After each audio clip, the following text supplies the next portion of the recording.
आज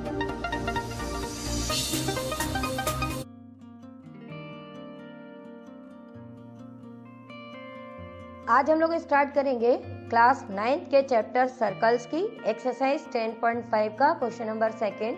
question number second है बेटा अपना, a chord of a circle is equal to the radius of the circle, find the angle subtended by the chord at a point on the minor arc and also at a point on the major arc. ठीक है बेटा, तो अब question के according हम हमारे पास में क्या गिवन है, पहले अपन फिगर बना लेते हैं जिससे हम इस चीज को अच्छे से समझ पाएंगे। ठीक है, हमारे पास में ये गिवन है कि एक सर्कल है, इस सर्कल की एक कॉर्ड है और उसकी लेंथ रेडियस के इक्वल है। ठीक है बेटा, तो अगर हमने सपोज किया कि हमारे पास में ये एक कॉर्ड ऑफ अ सर्कल है ए बी, ये सेंटर ऑफ द सर्कल है, तो इसकी लेंथ हमारी इस रेडियस के लेंथ के इक्वल है। ठीक है, अब यहाँ पर आता है कि हमको क्या चीज फाइंड करनी है, तो यहाँ पर हमको ये बोला गया है कि अगर ये आपकी एक कॉर्ड है तो आपने को ये बताना है कि ये मेजर आर्क में कितने डिग्री का एंगल बनाएगी और माइनर आर्क में कितने डिग्री का एंगल बनाएगी।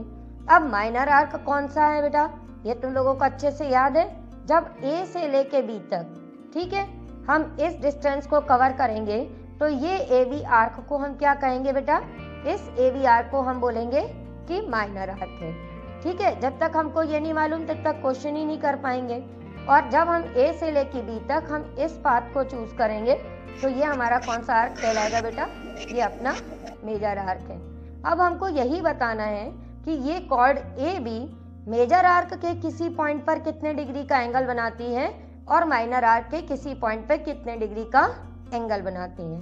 ठीक है, तो पहले ये क्वेश्चन क्लियर हुआ कि क्वेश्चन में अपने पास में क्या गिवन है, ये गिवन है कि कॉर्ड की लेंथ रेडियस की लेंथ के इक्वल है। फिर उसके बाद में हमको ये पूछा गया है कि हम ये बताएं कि मेजर आर्क के किसी पॉइंट पर ये कॉर्ड कितने डिग्री का एंगल बनाएगी और माइनर आर्क के किसी पॉइंट पर ये कितने डिग्री का एंगल बनाएगी। ठीक है बेटा, तो हमको ये दो एंगल फाइंड करने हैं। अब उनको हम कैसे फाइंड करेंगे, फाइंड करने के लिए यहाँ पर सबसे पहले कॉन्सेप्ट बिहाइंड द क्वेश्चन पे डिस्कस कर लें, उसके बाद इसको लिखना सीखेंगे।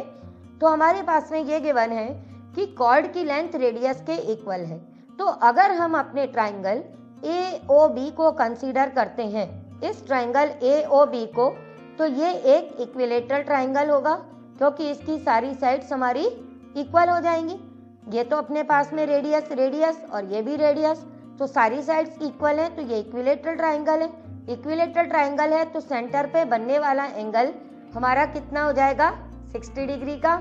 जब ये एंगल 60 डिग्री का है और हमने थ्योरम पढ़ी हुई है कि जो सेंटर पर कॉर्ड अपना एंगल सबटेंड करती है, आर्क एंगल सबटेंड करती है, वो एंगल डबल होता है अपने रिमेनिंग पार्ट पे बनने वाले पॉइंट पे बनने वाले एंगल के।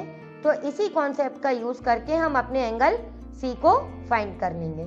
ठीक है, अब एंगल डी को फाइंड करने के लिए हम जानते हैं कि अगर अपने 4 पॉइंट्स, जैसे कि यहाँ पर अपने पास में गिवन है कि 4 points A C B and D, ये सारे के सारे पॉइंट्स एक सर्कल पर आ रहे हैं, तो इनको ज्वाइन करने पर जो क्वाड्रिलेटरल फॉर्म किया है वो साइक्लिक क्वाड्रिलेटरल होगा। और साइक्लिक क्वाड्रिलेटरल की कंडीशन के अकॉर्डिंग इसके अपोजिट एंगल्स का सम 180 डिग्री होता है, तो एंगल सी और एंगल डी, इनकी वैल्यू 180 डिग्री हो जाएगी, जिससे हम एंगल डी को फाइंड कर लेंगे। ठीक है, क्वेश्चन आपको समझ में आ गया। चलो अब लिखना कैसे है वो सीख लो। सबसे पहले जैसे कि हम हमेशा लिखते हैं, अपना गिवन लिखेंगे कि हमारे पास में गिवन क्या है। गिवन है अपने पास में एक सर्कल है, ठीक है, सर्कल सी हमने सपोज कर लिया O R, circle C with centre O and radius R. अब इसमें अपने पास में क्या गिवन है बेटा, अपने पास में ये गिवन है कि जो ए बी की लेंथ है वो हमारी किसके इक्वल है, रेडियस के इक्वल है। तो दैट मीन्स करके हम लिख सकते हैं कि ओ ए, ओ बी और ए बी सभी हमारे रेडियस के इक्वल है। ठीक है, अब हमको यहाँ पर फाइंड क्या करना है, यहाँ पर हमको फाइंड करना है बेटा एंगल ए सी बी और एंगल ए डी बी। ठीक है, अब ये एंगल्स फाइंड करना है, तो जैसे अभी हम लोग ने समझा है इसको, अब इसी चीज को हम लिख लेंगे। अब हम अपना सॉल्यूशन स्टार्ट करेंगे। तो अपने सॉल्यूशन में सबसे पहले हमने जो थ्योरम जानते हैं, जो हमारी एनसीईआरटी के अकॉर्डिंग थ्योरम 10.8 है, बट यहाँ पर हम उसका पूरा स्टेटमेंट लिखेंगे। तो हम स्टार्ट कैसे करेंगे, हम लिख देंगे कि we know that the angle subtended by an arc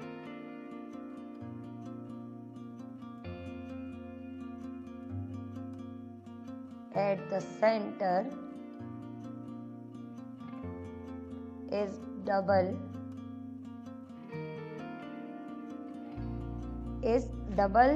the angle subtended by it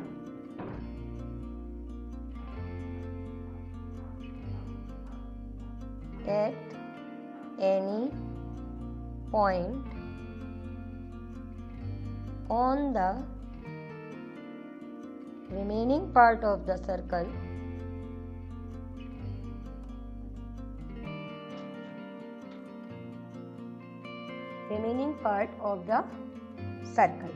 ठीक है बेटा।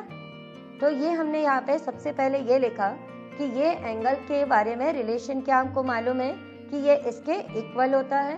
तो देयरफॉर हम लिख देंगे कि ट्वाइस ऑफ एंगल ACB हमारा किसके इक्वल आ जाएगा, एंगल AOB के। ठीक है, अब इसके बाद AOB की वैल्यू के लिए हमने क्या कॉन्सेप्ट यूज किया था कि वो एक इक्विलेटरल ट्राइंगल है। तो अब हम इसको रिजल्ट 1 लिख के अभी छोड़ देंगे। अब हम लिखेंगे कि now in triangle AOB, OA, OB and AB all are equals to R। ठीक है, ये हमने कहाँ से लिखा, ये हमारे पास में गिवन थी कंडीशन, हमने उसको देखकर लिखा है। तो इसलिए ये हमारा एक इक्विलेटरल ट्राइंगल हो जाएगा।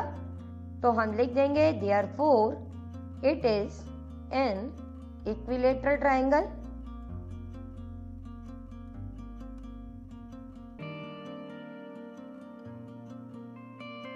So, angle AOB is equals to 60 degree। ठीक है, using this result in equation first,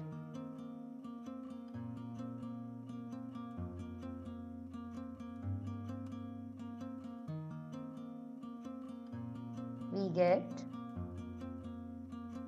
angle twice of angle ACB is equals to 60 degree। ठीक है, तो यहाँ से एंगल ACB हमारा बेटा 60 डिग्री अपॉन 2 और ये आ जाएगा 30 डिग्री के इक्वल। ठीक है, ये चीज समझ में आ गई। अब हमको निकालना है एंगल ADB, जिसके लिए हम लोग साइक्लिक की प्रॉपर्टी यूज करेंगे।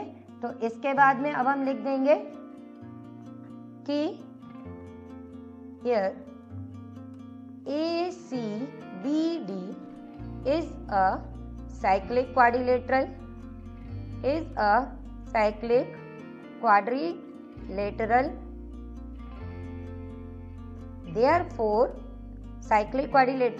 therefore angle ACB plus angle ADB is equals to 180 degree.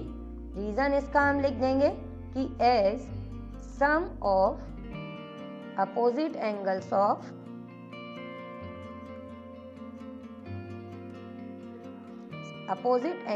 of cyclic quadrilateral is